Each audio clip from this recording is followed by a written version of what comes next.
Welcome to Not Milk Never Milk. Subscribe if you're lactose intolerant. You start by preparing the ground.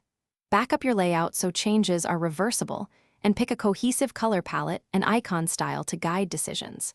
Then, move apps into one primary home page to reduce clutter. Folders hold 4 related apps so visual rhythm stays consistent.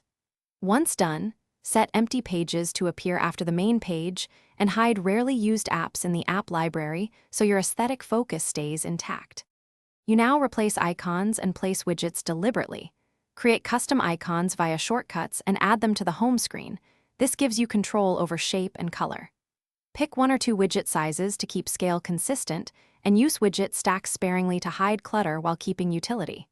While arranging, align edges and leave consistent negative space. This makes the layout feel intentional, and it reduces visual noise so your theme reads clearly. You finish with polish. Pick a wallpaper that complements your palette. Subtle gradients or textures work best because they don't compete with icons. Make small system tweaks like reducing transparency or switching to dark mode to enhance contrast and legibility.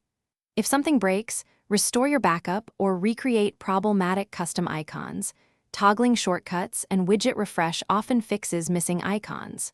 Finally, test daily and tweak spacing until.